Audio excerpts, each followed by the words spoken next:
child's bedroom was decorated with a model of a spaceship and a map of the visible stars on the far wall. A small revolving nightlight cast the image of the galaxy up onto the ceiling, each nebula and cluster displaying a freedom that was, for this boy, unattainable. The bedroom had been made safe for a child who suffered from epilepsy. There were no hard corners, no sharp edges, so that while he was playing there was no chance of him injuring himself. Everything was soft, everything was cuddly. It was not very exciting, but then that was the whole point. This was a room for a child who was protected, not one who would soon be called upon to perform great heroics.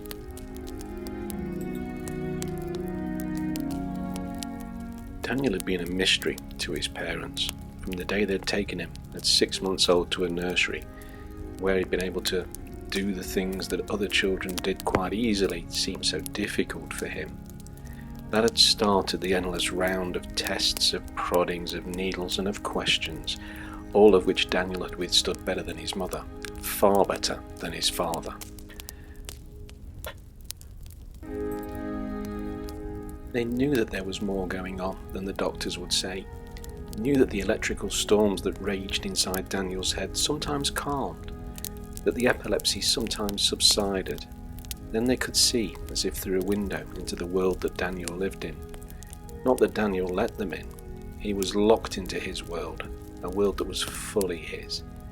He did not seem to need to come out of it.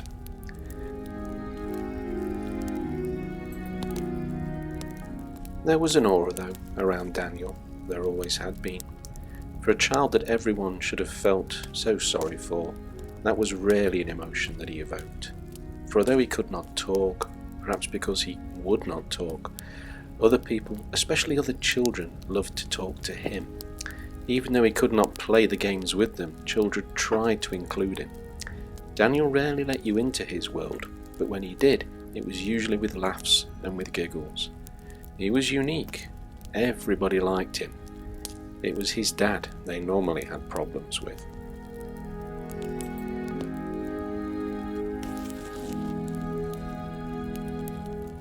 Daniel's school rang. They want to schedule a wheelchair fitting for next week and want all the attachments from the old one. Daniel's mum recognised the body language immediately. Daniel's dad had tidied them all up. Ah, yes, well, you do know where you put them when you took them off. Daniel's mum had gone past getting angry about this sort of thing. Daniel's dad loved to tidy up in his own way. If it was lifted off the floor, it was tidied. If it was crammed into a cupboard with very little thought of retrieval, yep, tidied. If it was dropped off at a charity shop, it was tidied up. If it disappeared into a black bin bag and was thrown into the throat of a giant compacting machine, also tidied. One look at the startled expression on his face and Daniel's mum knew he had done it again. Daniel's dad knew where he had stored the attachments in exactly the same way that a salmon knew not to fly south for the winter, or a whale knew that there was honey inside coconuts. In other words, not at all. There was really nothing else he could say, so he tried the same thing one more time.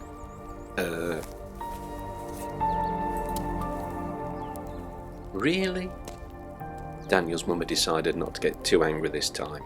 It was not worth it, and she did not have the energy. Besides, they would turn up.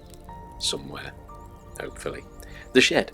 Daniel's dad brightened momentarily, then stopped, I think. Or perhaps the car. Or maybe Dave's house. Dave's house? Daniel's mum looked perplexed. Dave whose side walks when Daniel goes riding? Dave? Daniel's dad shrugged. It was an idea. He had lots of ideas, and many of them were like this. Well, there must be somewhere.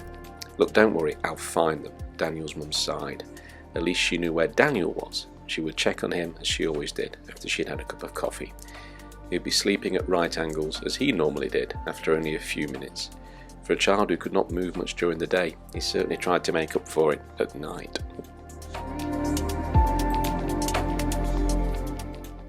Daniel woke in the darkness. He put his hands out in front of him, instantly aware of all the new sensations that threatened to overwhelm him. He was not lying down. He was not tucked up in bed. He was standing. But he could not stand, not without his splints and his back brace. He cautiously put one hand out to feel the edge of the wall. This was not his bedroom. There was no wall like this in his house. Where was he? Daniel felt the panic begin to rise, felt that he was going to cry out loud. That would bring his mum, and then everything would be all right. All he had to do was wait. He closed his eyes and then opened them again, but to his surprise he was still in the strange world that he had woken in. He made no sound as he explored where he was. This was so strange. He was standing in a hut of some sort. He could see the shafts of light coming in through the straw on the roof. This was not his home. There were none of his toys here. He traced the thin beam of light that came through the thatched roof and looked around for something that he recognised. There was nothing and no one. He was alone in this strange new world. His wheelchair would be close by. That was always kept by his bed, ready for first thing in the morning. Usually his dad would come in, lift him into his chair, and take him for a drink of blackcurrant or orange and lemon and pineapple, while he put the radio on. But his dad was not here. His mum was not here. This was definitely not his home. There were no houses around the close that had a badly thatched roof like the one he was standing under. He looked up at the light. It looked so clear, so pinpoint. Normally his vision was quite fuzzy and his depth perception was not good, but here he watched as the dust motes swirled around in the beams of light coming through the roof. It was beautiful. The roof. How did he know that it was thatched? How was he standing? He could not stand. There was a clarity to his thoughts as well. The confusion he usually felt was gone. It almost hurt to have his thoughts coming through this clearly. It was then that he knew what was happening. This was how other people felt. This was how they knew what was happening to them every day. The confusion was gone, the pain was gone. It felt wonderful. It was early morning now, and the daylight was beginning to stream in through the straw. Daniel blinked twice as he walked out of the hut. Walked? He'd never actually walked in his life. He'd been pushed, wheeled, pulled, tugged and stretched, but he'd never actually walked. He smiled as he walked out into the sunlight. He was standing at the top of a valley, looking down into a beautiful glade of trees, small streams running by, hills, even snow in the far distance. It was quiet though. There were no street lights, no cars, no roads even. It looked completely barren. It was beautiful, but it was desolate. He had heard his father talk about this. Was it Wales? He turned back towards the shelter of the hut when he heard a noise. He hadn't been alone in there. There were some men in there, all of them dressed as soldiers, all of them waking up. They were scratching all different parts of their body very vigorously, and as he watched in amusement, several large lice fell out of their trousers. They shouted and stamped, and then one of them hit one of the other soldiers, and they all left. They were funny. He liked them. Daniel waited patiently for something to happen. The sky began to darken a little, and some rain clouds gathered. Soon the rain was quite heavy, but it was funny as well, because it passed straight through his hand. The soldier shuffled past, hunched against the rain, his rifle across his back, but pointed down. Perhaps he would talk to him. Daniel moved closer to the soldier, but he was just ignored. The soldier began fiddling with his trousers again. Oh, he was having a wee. Daniel backed away politely and backed straight out into another soldier coming out of the hut. Mumbling a little, he put out his hand and watched as it passed through the man completely. He was invisible. Invisible and substanceless. However, his ears worked, and so did his nose, because whatever these men and the women with them had for their dinner last night, it had made them very trumpy. Neither that or a couple of hamsters had crawled into their backpacks and underneath their bales of hay on their carts and died. About a week ago, Daniel did not mind strange smells too much. He went to a special school after all, and lots of disabled kids there, and all sorts of little problems, but this was in a league of its own. Daniel wandered away from the hut, trying to figure out what was happening. He could see them, but they could not see him. But they could see each other. He sat in a bale of hay and watched them all curiously. He could hear them as they talked to each other, but they were not saying very much. They looked around the hut one last time for anything that could be eaten, and several things that could not, but possibly could be curried, and then left. That was when Daniel saw him, Gorth. He'd never seen an alien before, so he was not shocked when he saw the small, fat, blue figure walking towards him wearing a red torn jacket, just over thigh-high, as Daniel watched the little blue thing walk straight through the line of soldiers and peasants, ignoring them completely. "Hello," said Gorth cheerfully, as he ignored the soldiers, except for the one he was walking through. He turned slightly to offer a kick to the retreating soldier's bottom. Daniel giggled. He liked this strange chap straight away. "You don't say much, do you?" said Gorth. He said nothing in reply. He heard well, but he'd never been able to speak. He just nodded his agreement. Even that felt good. He'd never understood conversation like this. Before it had all just been jumbles of words, of sounds, of indistinct noises. This was so different, it was almost shocking. "Your tongue? Or as they say on my planet, did something staple your bottom?" Gorth grinned at him, revealing shiny, polished, jet black teeth.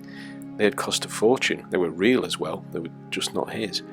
He'd stolen them on the planet Plax from an unconscious Golumpid. To the Golumpidae, black teeth were the greatest form of beauty, and they spent their adult lives eating lumps of coal to make them blacker. Unfortunately, they also liked to smoke heavily, leading many of them to spontaneously combust, leaving nothing but a pile of ash and a set of dazzlingly black teeth. Gorth had tripped over 2 of these on his way back to the ship for his pliers and a hammer, but he had the set he wanted. Just a shame they're a bit too small and sometimes popped out of his mouth rather alarmingly. "Now I can't speak." Daniel felt his mouth move though, and the words came out. He stopped and stared. He could speak. "Really?" said Gorth. "You seem to be doing all right. My name, by the way, is Gorthlingus the Cunning." "Mine is Daniel. Your name is Daniel, and don't worry about all the things you cannot do. You're dreaming. Here you can do anything you want." "What about my mum?" Daniel suddenly looked panicked. This was more than he'd ever experienced. He was walking, he was talking, and the person he was doing both with was something, well, he was blue and fat. She's safe at home in bed, probably snoring a little bit. Gorth was watching him closely. "I've come a very long way to meet you, Daniel. I've waited a long time as well, although that was actually more the fault of my computer." "Do you have a computer?" No, but my dad does." "What kind of personality does it have?" "My dad says stupid. He shouts at it a lot." "Yeah, I do that," Gorth nodded sagely. "Sounds like a good man, your father. Mum says he sometimes struggles with the real world." "Yeah, I have that problem." Gorth waved a transparent hand around. "Yes, wise man indeed, your father."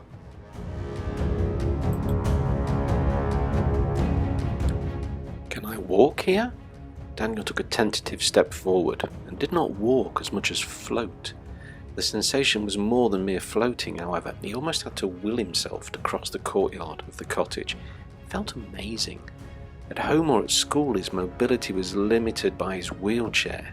Here there was none of that. He was as free to move as his mind would let him. Much more than you can back in the real world. Here all the rules are different. The eye of the storm makes it so. Gorth was only about 1.5 feet high, and to Daniel's intense delight, he began to hop from one foot to the other. "This is how we say hello on my world." "Are you sure?" Daniel laughed. "Of course I'm sure." Gorth stopped, then looked slightly puzzled. "Or is it left, right, left? You know, I can never remember." The alien switched to his other foot. "Let me try right, left, right, just in case." He smiled weakly. "Hate to be rude in this social situation, but it's like, don't drink out of the finger bowls in a restaurant. I always forget. End up sending the weak soup back." "Yeah, that sometimes happens to my dad too," Daniel sighed. "He got a snail stuck up his nose once. Took 2 firemen, a paramedic and a consultant rhinologist to get it back down. Oh, was this in the garden? No, it was in a very posh restaurant. Oh dear. Garth nodded. He had days like that. You said the eye of the storm. Daniel was wiggling his fingers, enjoying the sensation of almost movement. His legs felt light without the supports, his back supple and firm without the brace. His vision was perfect, nothing missing, no dark corners, no lack of depth. So this was what normal life felt like. It was a dream really for him, a dream where everything about his body worked exactly as it should have done in the first place. Eye of the Storm, Garth winked. The single most expensive, most technologically advanced, only one of its kind time machine in the known universe. Garth had stopped hopping and become serious for a moment. Daniel, this machine is incredible.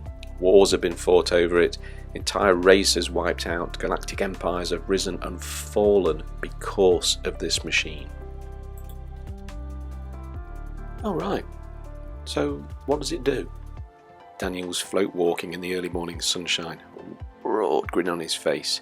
If he had known how to do it, he would have danced. What does it do? Yeah, what does it do? You mean, what does it do? The Eye of the Storm, what does it do? Yeah, that. What does it do?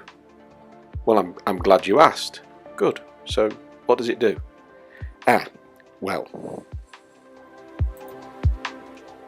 Well, about 1,000 of your Earth years ago, there was a civilization called the Nokia. They lived for technology, always upgraded before their contracts ran out, always wanted the latest, fastest, grooviest, no matter what the cost. Well, they sat down with all the technology at their disposal and they decided to build the ultimate machine. Yeah. So what does it do? If I had an ultimate machine, Daniel was fascinated by this, I would have an ultimate music player, the world's best keyboard. Well, that's the thing, you see. Garth looked at the boy. He had immediately seen what the problem was. Impressive. An ultimate machine to one person is not an ultimate machine to another. So they squabbled and they dabbled, they pinched and they prodded. Garth mimed a 6-armed creature digging a hole in a pile of blancmange, armed only with a stunned stoat. That was what they did. So they invented the teapot and the mole toaster, the electric nose hair curlers, and the catatronic ray. I've got one of those on the creme anglaise, by the way. They were all just gadgets, you know. None of them was the ultimate gadget. A teapot plays music, makes tea. Fairly simple idea, never really caught on. People kept scolding their ears. Anyway, where was I? The ultimate gadget, the one everyone would want. Yes, good idea though, isn't it? So what did they invent? They came to an incredible but logical conclusion. Every single thinking being in the galaxy would have a different idea as to what the ultimate gadget was. Therefore, although they designed the Eye of the Storm as the only working time machine in existence, that was really for advertising for tax reasons. It did more, much more. So what did it do? It gave everybody who stood before it one wish. Oh, like a magic lamp. I saw it in a pantomime. Daniel frowned. He'd been taken by his mum and dad to a pantomime and he had hated it. Too loud, too dark, too much shouting. He'd not really understood what was going on. Something about the sticky out bits on women's bodies, although we had a suspicion that the large character in the dress was not actually a woman, and somebody's cat stuck up some curtains. They'd left after only 20 minutes with his father muttering and clutching his wallet. All in all, not a great success, and he'd been sick in the car on the way home. No, not like a pantomime. You can wish for anything. Do you understand, Daniel? You could wish for anything. You mean I could wish to be like this? Exactly. When you're awake, in your normal environment, at home with your mum and dad. That sounded amazing, stunning even. You could live like this. That was when the thought hit him. What about Garth? What will you wish for? Well, I'll tell you later. Garth looked away for a moment. There might be a bit of a catch there. I think it might only be letting one wish. First though, we have to find it. Right then. So what does it look like? I don't know. I've never seen it. no one has, well, not for centuries anyway, but I do have a picture of it in the temple it used to be housed in. Gorth rummaged in his backpack for a moment. Here we go. He handed it over to Daniel. I'm sorry, I can't read. Well, you can hear. Daniel tried again and realised that Gorth was right. Here he could read perfectly. On the picture there was a plinth, and on it was the Eye of the Storm. It was hard to tell the size of it because it stood in isolation, but it was gold-coloured and round. Underneath the plinth there was a warning. It said in very large letters, "Dangers. At all times avoid temporal causality violation, as this may cause the galaxy to implode." Underneath that, in even larger letters, it said, "Warning, may contain nuts." Well, how come you have the picture but not the Eye of the Storm itself? Well, yes. Yeah, it's a long story. Is it funny? Daniel carefully handed the picture back. Everything in this world was strange, yet it was so beautiful he might never want to go back. Well, the story does involve a Moronian druid fruit bat called Albert. Gorth smiled his best, least blue smile. See, the funny thing about Albert is they normally only eat tangerines, Moronian fruit bats. But this one, he says they make him bilious, so he doesn't do it. So they ended up admitting him. Admitting him to where? Well, hospital. It was the only time they'd ever admitted a fruit bat with a vitamin C deficiency. So what does he normally eat? Well, sausages. So did he lose the Eye of the Storm? No, he didn't, but he told me that it was a donkey that saw it last. Gorth stood up and straightened his red jacket. A donkey? Yeah, called Pat. I'm finding all this a little confusing. I was in bed the last time I remember, and now actually, where am I? Daniel looked around again. There were mountains behind him, big, beautiful mountains capped with glistening white snow. In front of him was an equally white town, shimmering under the heat of the sun. The blue of the ocean in front of them was almost too bright to bear. It's very pretty here, he said. There was another explosion, however. Or it would be if it wasn't for all of that. Where is here, anyway? Hold on, let me find out. Gorth opened up the sleeve on his jacket and spoke into it, which seemed to Daniel to be a very funny thing to do. "Custard," he shouted. "Are we in the middle of a war?" "Yes, you are, your vindictiveness. The Eye of the Storm seems to have brought you back to about 1922, Common Earth era. And you are in a war. It's between the Greeks and the Turks." "What is it about?" asked Daniel. "It's about whether this part of the world is going to be called Greece or Turkey." Frowned. That was a surprisingly succinct and accurate answer, for his computer at least. "Are you all right? You sound suspiciously competent today." "I have also detected the presence of another life form with you, a dasher. That must be Daniel." "Hello," said Daniel, cheerily ignoring the impulse to shout down Gorth's sleeve, as his own sleeve was obviously not working. "It is indeed an honour to be addressing Custard." Gorth was sighing. This was just not one of those times for these kinds of niceties. "So, where are we?" "Myrna, in modern-day Turkey, your big blue rotundness." "And why are we here?"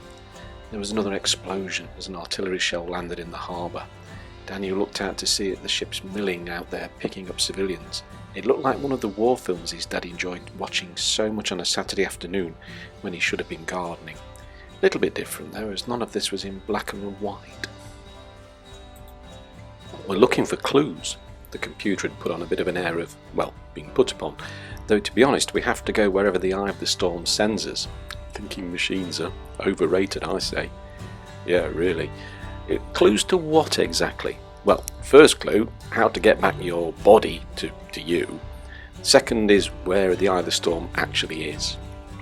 That sort of thing. "You lost your body?" Daniel was open-mouthed. That was so impressive. Yeah. Computer, what's that? There was a shimmering in front of them, a deep red light. It looked as though the sky was being opened up. Both Gorth and Daniel felt it at the same time, a tugging sensation in the pit of their stomachs, or where Gorth's stomach would have been if he actually had a stomach. I'm reading a massive energy flux and a shifting in the space-time continuum. Really? Yeah, really. It's the eye of the storm. It's reverting to the original time flow. Really? Yes, really. The computer waited for the next question, but Gorth was not about to ask. That means, Your Flobbiness, in case you were wondering, Daniel is being taken back to Derby. Really? Oh, for heaven's sake. Daniel, can you hear me? Yeah. Hello, Custard. Yeah, hello. You'll be taken back to your timeline now. Will I be able to come back? Daniel felt alarmed. He liked this world where he could walk and talk and read. He liked his new friends and the colours. He liked being able to think clearly and see and float. Yeah, this new world was fun, even if it was not real. It was the best dream he'd ever had. We're working on that. The eye of the storm is a bit temperamental, with what it does. Gorth tried to sound knowledgeable as he watched the young boy begin to fade out of sight. It feels like I have to go now. Daniel was twisting his arm, watching as the light beamed through it. The tugging sensation in his tummy was getting stronger as well. Will I see you again? Will this happen again? Oh yes, young Daniel. Gorth smiled as they both began to disappear. We've only just begun. The valley began to fade from sight, and Daniel watched as his ghost-like figure began to fade with it. When his mum put on the light in the morning, he was in a very good mood indeed.